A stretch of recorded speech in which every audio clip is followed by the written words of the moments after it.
wabarakatuh.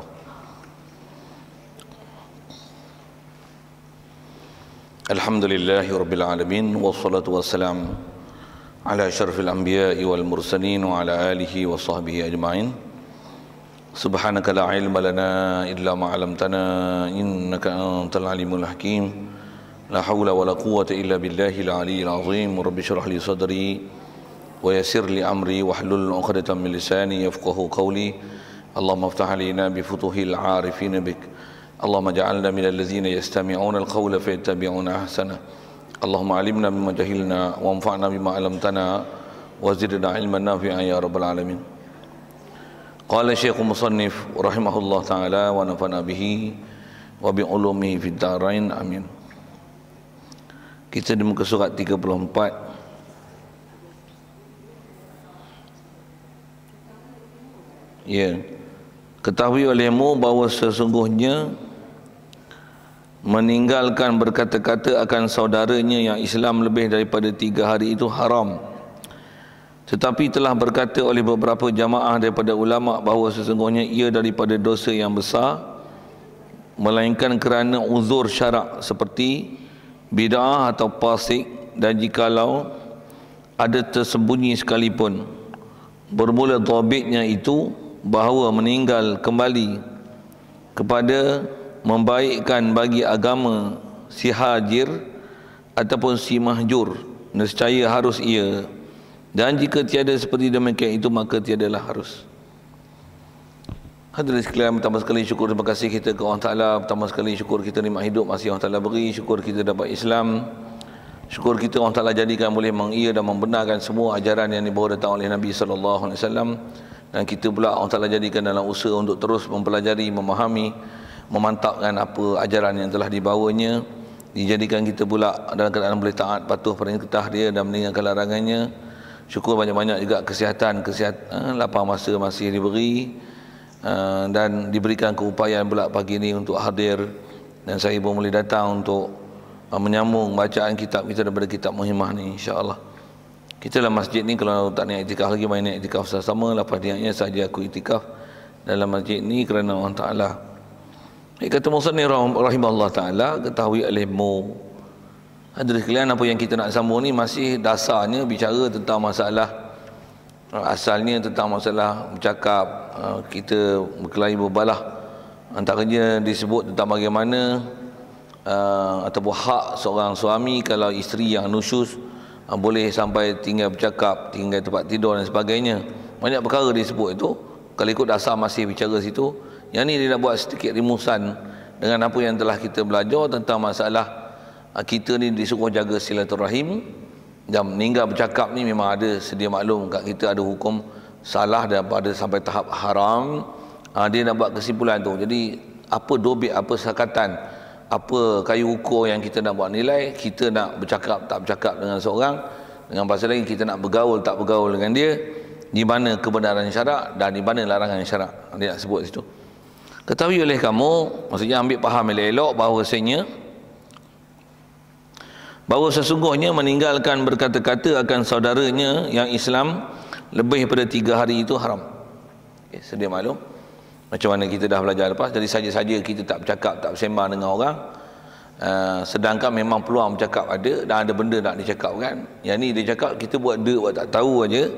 Saja-saja kita tinggalkan bercakap, apatah lagi istilahnya memutuskan rahim, adalah haram. Baik. Jadi kalau kita tak bercakap pasal tak bertemu lama apa sebagainya, bukan atas niat nak memutuskan rahim sesama Islam kita, jadi tak ada masalah. Sikit kalau kita buat misal dengan ramalan ni pasal faham daripada hadis tu, jangan ada kita tak bercakap dengan seorang lebih pada 3 hari. Macam tu ke? Bukan maksud dia macam tu. Pasal nak kira bercakap itu, zaman kita moden ni kan handset ada kat tangan kan, nombor telefon banyak lah. Waktu 3 hari mesti kita hubungi semua siapa dalam dalam senarai nama tu, dalam kita punya konteks, senarai kontak lah kan. Macam tu ke? Tak ada, tak ada. Kalau faham elok lah tu, okey lah tu. Okay. Jadi yang dia kata salah ni siapa? Orang yang sepatutnya kita berhubung dan bercakap dengan dia, tapi dia tinggal bercakap. Bahkan bahasanya kita unfriend dengan dia. Sajalah guna bahasa-bahasa yang media sosial punya istilah kan. Kita unfriend dengan dia. Walaupun duk main mengaji, kita unfriend dengan dia. Dulu sembang elok je, sekarang tarik muka. Kita jauhkan diri daripada dia. Dengan bahasa dia sebut ni, tak bercakap. Jadi tinggalkan bercakap itu haram. Dan kata dia, tetapi bukan situ saja, telah berkatalah oleh beberapa jemaah, beberapa kumpulan daripada ulama, bahawa sesungguhnya ia meninggal bercakap ni, dia daripada dosa besar. Dia daripada dosa besar. Bila dosa besar ni maksudnya menyebabkan seseorang tu jadi fasik. Satu, jangan, istilahnya ada perbuatan memutus rahim. Memutus rahim antaranya yang kita dah sebut ni, sampai kepada tahap tak mau bercakap, tak mau bersembang. Kita tak mau berkawan dengan dia. Baik, melainkan okey, yang ni kecuali. Jadi asalnya dia ialah dosa, melainkan. Jadi bila melainkan ni, yang kita nak perhati di sini. Kalau ada bab yang dia sebut selepas pada melainkan ni, kalau asalnya kawan baik sekalipun, tapi bila ada faktor macam ni, kita unfriend dengan dia, kita tak bercakap dengan dia, kita tak sembang dengan dia. Boleh ke macam tu? Boleh tengok dia sebut ni. Melainkan kerana uzur syarak. Ayat disebut uzur syarak. Baik, mana uzur syarak? Jadi bila uzur syarak maksudnya uzur keizinan untuk kita tak bercakap dengan dia, kita unfriend dengan dia, kita tak bergaul dengan dia, dengan sebab keuzuran yang syarak yang beri, Allah beri, Rasul beri. Contoh kata dia seperti bid'ah. Ayat dia sebut bid'ah. Cuma bid'ah ni pergi ngaji elok. Pasal zaman Wahabi ni bid'ah ni pening kita. Semua ni bid'ah ni. Bid'ah. Buat sambutan maulid Rasul pun bid'ah. Berselawat pun bid'ah. Buat qasidah pun bid'ah. Tampak lagi sekali. Saja nak sebut itulah kan. Kalau tak faham itu bagus. Kalau kaum ibu tak terkesan dengan bahasa bid'ah tu, bagus. Tapi ya, ramai juga yang telan babak ni. Satu, kita tengok sikit isu selawat ni, tang dia orang kata bid'ah. Popok yang tak suka ni, kan selalu akhir tahun nak sambut tahun baru, apa orang buat Malaysia ni? Buat pesta kan, buat menyanyi, apalah, buat himpunan dekat dataran mereka, apa-apa dataran-dataran tu lah kan, menyanyi, melolok melalang, panggil artis apalah, nak menyambut detik ukur 12 malam tu, nak masuk tahun baru tu. Lepas tu apa benda lah, dengan bunga api dan sebagainya, mai bala dengan banjir ni. Itu pun cadangnya nak buat dia tu kan, kat Putrajaya lah, apa atas desakan daripada suara rakyat yang begitu ramai, dengan media sosial pun duk kata macam-macam. Jadi dia orang pun lah tak buat lah. Itu apa yang dia orang tukar? Buatlah selawat perdana. Bagus tak? Jawab. Ada pula tak setuju. Kata dia, daripada dia buat habis duit, dia buat selawat perdana, baik bantu bangsa banjir katanya. Sikit nilai ni. Sebenarnya dia orang tak setuju habiskan duit buat selawat ke, untuk tolong masa banjir ke dia tak setuju kat selawat tu. Dia sikit tu. Popok yang duk kritik macam tu, dia sebenarnya dia tak suka kat selawat tu. Yang saya duk tengok lah, duk perhati geng-geng yang tak suka ni, pasal dia tak suka kat selawat tu. Tu ayat-ayat dia tu. Dia kata Syiah lah, apalah. Syiah apa kalau sebut Sayyidina Abu Bakar? Syiah ni Abu Bakar tak sebut langsung kan, ya Abu Bakar Siddiq ada. Kalau Syiah dia tak sebut Abu Bakar Siddiq. Dia sebut Ali ya, Hasan Hussein je, tapi memanglah ada Hasan Hussein kan, sebut keturunan Rasulullah. Tapi bila ada Abu Bakar, macam mana pun, kalau sikit saya nak sebut lah ni. Ni pun salah satu senjata Wahabi, saja sebut ke Wahabi sikit. Pasal dulu senjata dia sebut apa? Bid'ah. Bid'ah lah ni orang tak apa layan lah bid'ah ni. Bahkan menyampah dengar. Sikit bid'ah. Kalau memang benda tu bid'ah betul, tak apa. Memang cuba raja lawak bid'ah. Tu bid'ah gila tu. Bagi orang gelak, gelak. Bagi hadiah banyak lah tu. Pencetus rumah tak dapat hadiah sekat tu. Berapa dapat pertama? Dulu 100,000 kan? Pencetus rumah kan? Raja lawak dulu apa? 500,000 juta, 500,000. Dulu lah, yang ni tak tahu lah ni. Dulu 500,000 juta, pencetus rumah pun 50,000 ya. Itulah Ni lebih lah sikit. Lebih pun kereta dia tak bagi. Sikit-sikit saya usik-usik gitu. Saya nak cerita apa? Satu bidah besar tu. Tak ada pula dia komplain je. Tak muzik, tak apa-apa lah. Macam-macam lah nak sebut tu. Tapi dia duduk bising apa? Tentang selawat. Okey, saya nak sebut asalnya lah.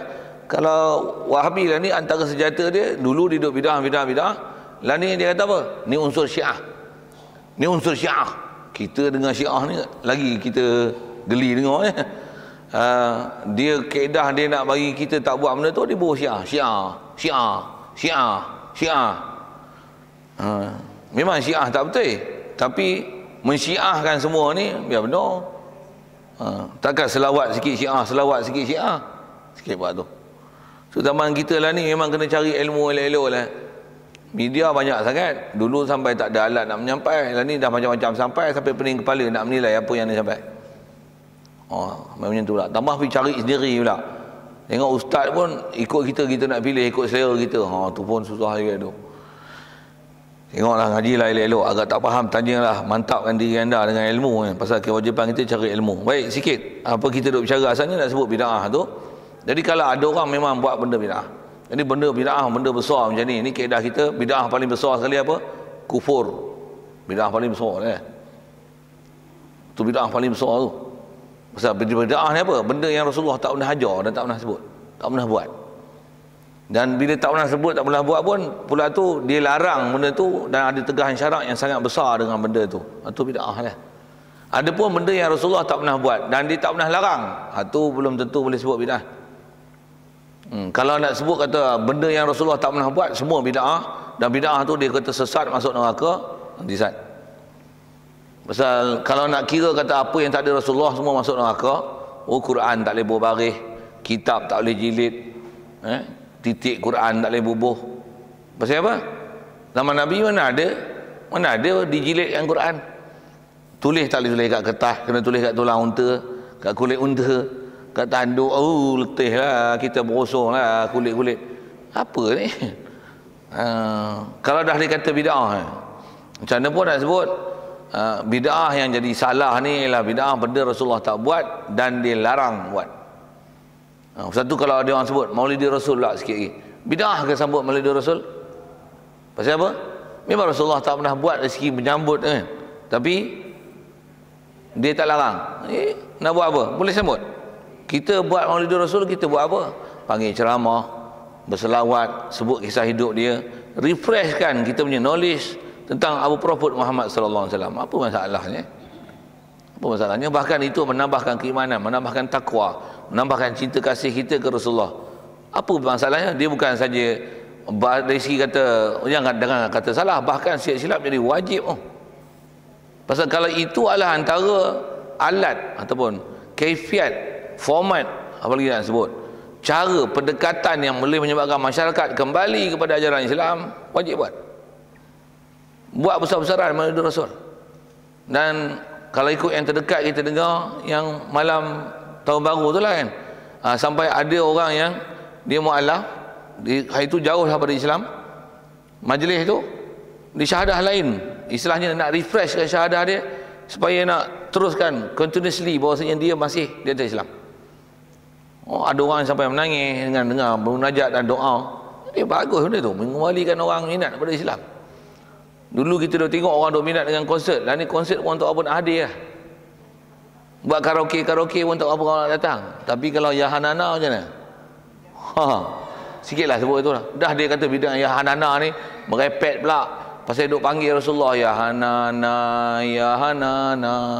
Duk kata dia pula tolong syarah, kata duk intikad Rasulullah, duk panggil Rasulullah marilah kat majlis kami. Lah, duk melambai tu kata dia duk lambai Rasulullah lah. Dia pula tolong hurai merepet-merepet pula. Pula mengambil Rasulullah pula. Kita memang kaedah ahli sunnah wal jamaah, kita berselawat, memang kita wajib intikad. Kita berselawat, Allah Ta'ala jadikan satu malaikat khas untuk bagi tahu kat Rasulullah, kita bagi salam dia. Antara selawat kita dalam sembahyang. Kalau ada orang kata dalam sembahyang boleh selawat, dah gaduh nak selawat buat apa? Itu selawat dalam sembahyang yang wajib. Assalamualaikum ayuhan nabiy wa rahmatullahi wa barakatuh. Assalamualaikum wa ala ibadillahi salihin.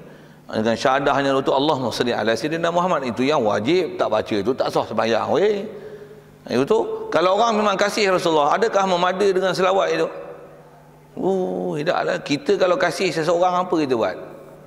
Sebut selalu kan. Saya ngaji dulu pasal ada tok guru kalau disebut bab ni tengok dia sebut apa. Kalau kita punya kekasih tu nama Hamidah, sorry ya, nama Hamidah kalau ada, saya bukan Hamidah sini tau. Ada duduk depan sekali ya. Sorry. Kalau namanya Hamidah, macam mana? Hamidah. Bahkan orang sebut dah aja belakang. Dah dia Hamidah dia syok itu. Bahkan Tok Imam semayang, kalau dia semayang jemaah, Tok Imam kata apa? Sami Allahu liman hamidah. Tambah pula Tok Imam punya style tu kan.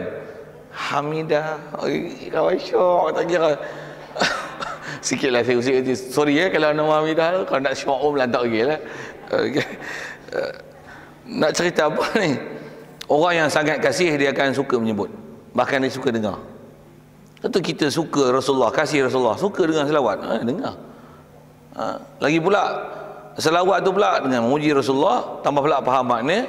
Lagi pula kalau ada iringan muzik pun, muzik yang dibenarkan syarak. Pasal jaga juga lah ni, selawat juga. Tapi main muzik yang tak dibenarkan syarak, pening juga tu pun. Kalau satu masa dulu memang kita diserang pahaman ni, lah ni pun bukan dah serang tu, ada yang dah jadi darah daging pula. Ada pula apa-apa dakwah bunyi dakwah tapi main gitar. Kalau saya mengaji tutup guru tak bagi tu. Bahkan kalau ngaji dalam kitab menggunakan alat muzik bertali, bertiup, berdengung. 3 alat muzik ni lah alat muzik yang memang masyhur ulama-ulama kita tegah. Kalau saya kecil-kecil dulu saya nak sebut tentang 3 perkara ni sekali lalu untuk sebut alat muzik. Asal nak sebut bid'ah, nak sebut ke selawat tu sikit. Kalau ada orang katakan bid'ah, selawat tak ada masalah kalau ikut, kasidah pun tak ada masalah. Asal cerita itu nak sebut tentang alat muzik tu. Okey. Kalau ada iringan alat muzik yang dimain apa? Pakai kompang. Cok nak sebut dobit dia jangan bertali, bertiup, berdengung. 3 benda ni. Baik. Apa bertali? Bertali tu sekalipun nampak macam alat muzik yang Islamik sikit. Gambus ni. Sekalipun bertali ya tak boleh. Bertali tak boleh. Saya dulu masa duk ngaji, tok guru sampai kalau kita katalah ambil kotak, bor getah, rubber band tu lah getah tu kan. Buat apa? Teng. Kata tak sah tu, buka tali tu, tak reti kan buat kerja tu. Itu ni bawah. Pasal apa? Tali gunakan untuk buat bunyi. Itu tali. Okey, bersiul bagus tak? Pasal apa bersiul tak bagus? Saya ngaji dulu ada guru sebut gini, bukan bersiul tu, bersiar katanya. Siar tu. Pasal apa? Bertiup. Sekalipun just recorder,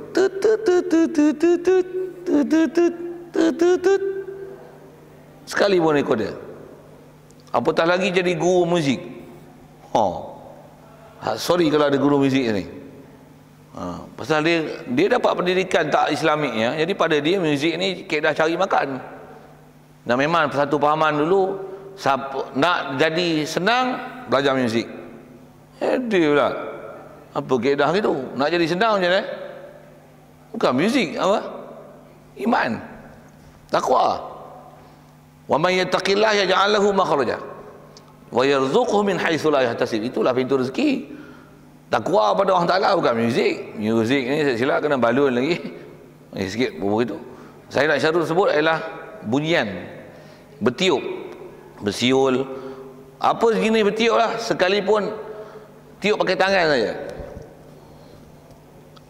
Ataupun bersiul. Apa tiup? Apatah lagi gunakan alat lah. Apa saja, set rolling, set sepon, pom, apa nama, trompet sekalipun. Harmonika kan. Apa saja bertiup itu bersiul, bersiar. Apatah lagi bertiup-tiup itu. Baik, ketiga berdengung. Alat berdengung ni apa benda alat muzik berdengung? Antara alat muzik berdengung kalau buat pada besi. Gong dengung. Dung. Sama ada memang jelas dengung itu ataupun dia tak jelas tapi dia ada dengung. Piano dia dengung tu sebenarnya. Teng. Sebenarnya bunyi apa tu? Dia bunyi besi yang jadi tala bunyi yang dalam dia punya box tu lah kan. Teng teng teng. Dung dung dung dung. Nak tambah yang bunyi tu.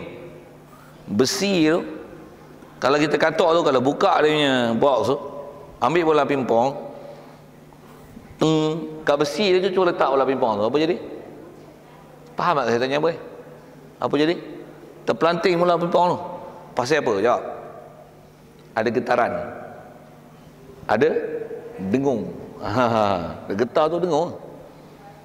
Dengung. Satu haram. Okey, saya nak sebut tu yang live punya. Jangan pun nak sebut apa. Kalau selawat pakai gitar, sallallahu ala Muhammad, jeng jeng. Kacau tu. Sallallahu alaihi wasallam, jeng jeng. Ting ting ting ting ting ting ting ting ting. Ting ting ting ting ting kepau gitu. Saja tak boleh saya geram dia tu, saya keluar pang lah. Tak betul tu. Di istilahnya mencampurkan benda hak dengan batil. Selawat bagus, tapi muzik tu batil. Kalau tak kat kompang tak apa. Sallallahu ala Muhammad, tak apa, gagah lagi. Pasal dia tak ada istilah dengung.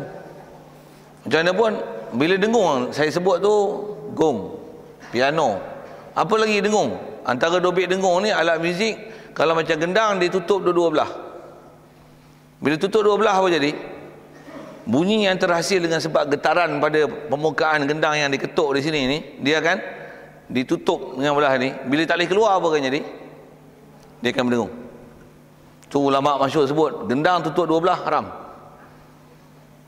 Haram kan? Satu gelang macam keling punya kat kuil tu. Tak kelin apa saja gendang tu lah. Haram kalau tutup dua belah. Kalau sebelah pula macam mana? Kalau rasa kita jumpa hari tu tak? Mulut besar, punggung kecil. Pasal apa? Bila punggung kecil, dia akan menyebabkan dengung tak? Ketut. Nanti akan keluar bunyi gitu. Pasal apa? Kalau kita belajar dengan teori bunyi dan frekuensi sikit pasal saya sebut sains kan. Nak sebut dobit dengung. Ulama sebut dengan ma yarunnu, maranda. Benda berdengung ni kalau gunakan teori bunyi dan frekuensi, benda yang kalau tempat mengeluarkan bunyi dan getaran itu dia besar, bila tempat keluar bunyi itu kecil, dia akan ada lantunan kan.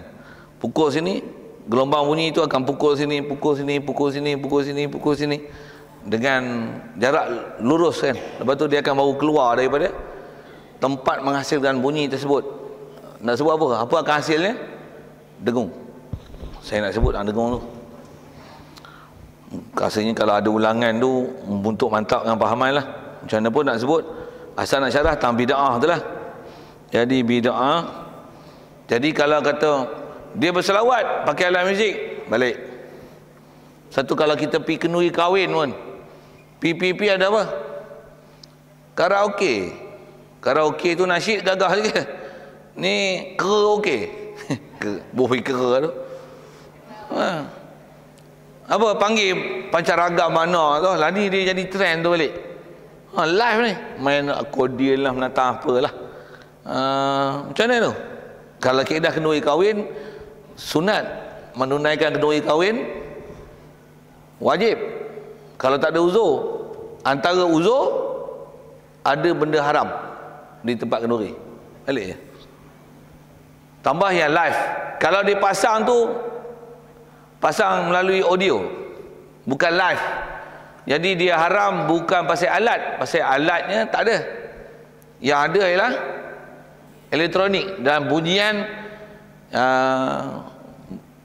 rakaman daripada alat yang live.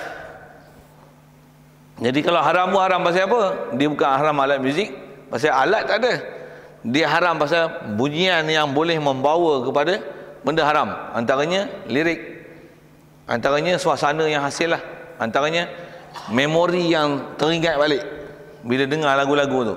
Tambah lagu-lagu klasik dulu kan. Kita kalau dengar macam mana? Jadi masalah tu, saya tak cadang nak syarah tu, cuma saya nak sebut ialah bid'ah. Jadi kalau dia ni suka muzik, kita unfriend dah, sorry lah. Jumpa je, masuk je kereta dia, pasang lagu. Berhenti. Pasal apa?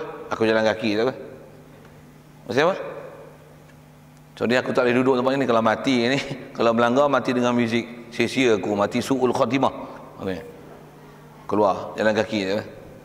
Biar lambat jalan sampai selamat. Tapi cepat apa duduk dengar benda haram.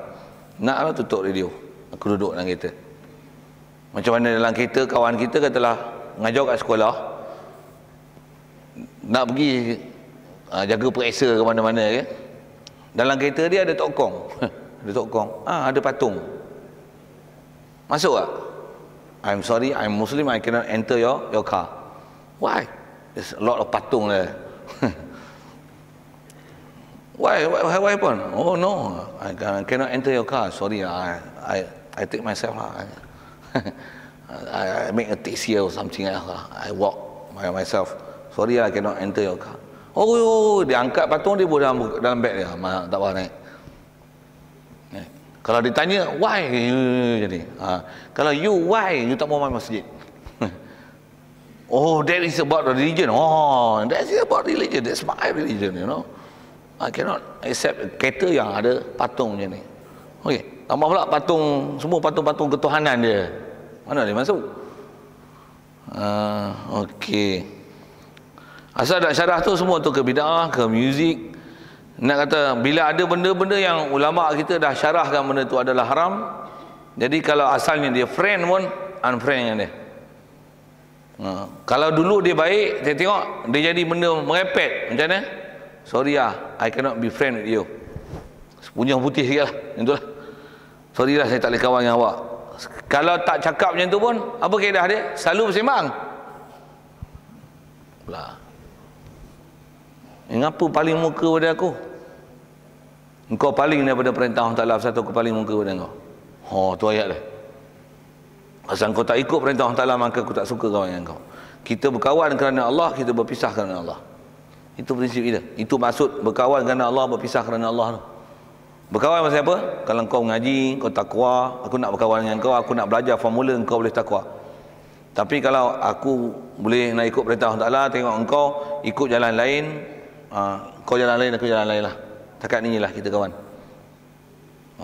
Nak sebut apa tu? Pasal memang kita diajar prinsip berkawan itu. Berkawan kerana Allah, kita unfriend dengan dia pun kerana Allah. Jadi tengoklah masalah apa yang berlaku ke dia. Satu antaranya bid'ah, lagi fasik. Dulu pakai tudung, sekarang tak pakai tudung. Dulu jaga stokin, sekarang tak pakai stokin. Dulu suka nasyid, sekarang suka menyanyi. Macam mana? Unfriend dengan dia.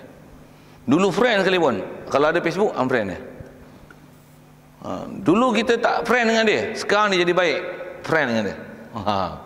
Pasal apa? Pasal prinsip kita, kalau dia fasik, lawannya takwa, jadi soleh. Okay. Dulu dia tak mengaji, sekarang dia mengaji, kita friend dengan dia. Dulu yes. Ya, betul. Ayat tu betul lah. Yes, di atas ayat kata sepatutnya kita tarik tu memang betul. Cuma saya duk bincang ni just sebut be friend or unfriend itu saja. Atas tanggungjawab amar ma'ruf nahi mungkar. Kita dah tahu benda tu salah. Kabarlah ke dia. Engkau ni aku tengok pelik dulu mengaji, sekarang tak mengaji. Dulu tengok jaga stokin, ni skirt pula. Yes, that's supposed to be. Bahkan bukan supposed tu, bukan.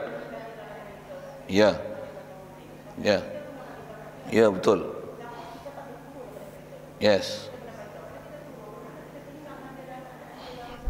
betul. Ya, betul. Jadi cuma mungkin saya terlalu cepat menyebut tu lah kan. Tapi kalau ikut ayat dia betul lah tu. Jadi anak unfriend tak unfriend, sepatutnya ayat tu dulu. Yes, betul. Ya, betul. Ya, betul. Ayat tu betul. Yang tu sepatutnya memang kena syarah dulu lah. Cuma atas bicara sempadan tu. Pasal satu saya syarah ke situ tu je. Jadi maksudnya bila ada orang buat salah, kaedah kita macam mana? Ad-din nasihat. Nasihat, ya betul. Memang betul sepatutnya. Memang sepatutnya kena cakap itu. Ya.